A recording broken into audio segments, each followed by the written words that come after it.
Imagine you were walking down an ordinary street, like this one, and you saw somebody suffering a heart attack or a cardiac arrest. Would you know what to do? Well, that's exactly what happened to Aneurin Metcalfe earlier this year, when he was walking down Albany Road in Cardiff. Fortunately, Aneurin learned how to perform CPR when he was in the Sea Cadets and was able to help. I was walking through Albany Road with my partner on a Saturday when a person, Bobby Gamlin, collapsed and went into cardiac arrest due to a heart attack. I didn't have to use a defibrillator, but I did have to get him to the floor and perform CPR for a good 10 minutes. So, what should you do if you find yourself in a similar situation? Aneurin, with some help from Becky, is going to demonstrate the process on a dummy. First things first, make sure the area is safe to approach and that you're not in any danger. Talk to the casualty as you approach and try to get a response. Hello? Can you hear me? Hello? Call 999, and if there's a defibrillator nearby, go and get it. Can someone call 999 and grab me a defibrillator, please? I'm going to need to perform CPR. I can do that. While Becky's doing that, Aneurin will check the mouth is clear and he'll tilt the head back to keep it clear. Aneurin will begin compressions, more on that in a moment. Meanwhile, Becky will fetch the defibrillator and take it to Aneurin. Pump the chest 30 times, followed by 2 breaths. If you're unable or unwilling to give breaths, continue with compressions only. Don't be afraid to push down hard. You may well crack their ribs. Don't worry about that. Okay. Don't be afraid of using the defibrillator. It'll give you clear step-by-step instructions on how to use it, and it's really not that difficult. Got a bit of chest dirt and on him. stomach. Rip clothing if necessary. The defibrillator box will contain a pair of scissors to cut clothing, a razor to shave chest hair if necessary, and a cloth.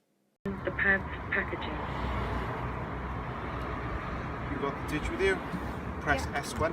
Look closely at the picture on each pad. The defibrillator box will illustrate where to place the pads on the patient. Do not touch the patient. Analysing heart rhythm. Shock advised.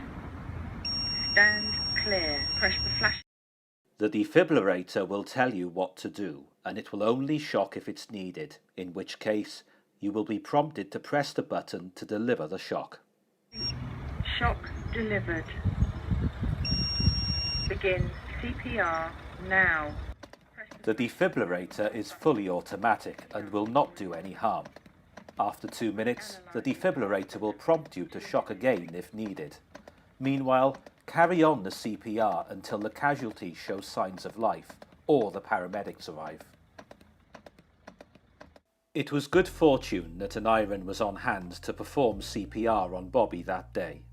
He's since made a good recovery. The two men have become good friends, and Bobby looks forward to buying Aneurin a well-deserved pint sometime soon. But what if Aneurin hadn't been there? The reality is that Bobby wouldn't be with us today. Aneurin's now helping Calon Hearts with their CPR training sessions, such as this one at the Cateys and Central Youth and Community Project in Cardiff.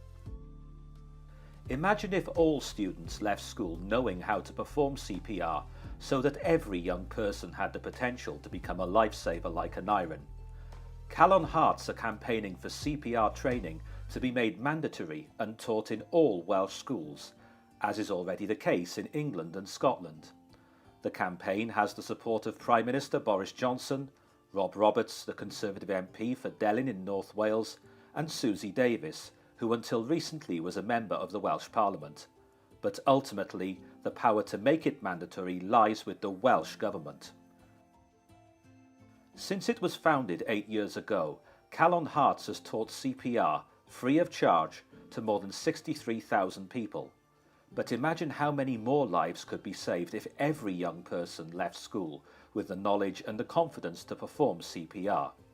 Governments in England and Scotland have already passed legislation to this effect. It's time for Wales to raise its game.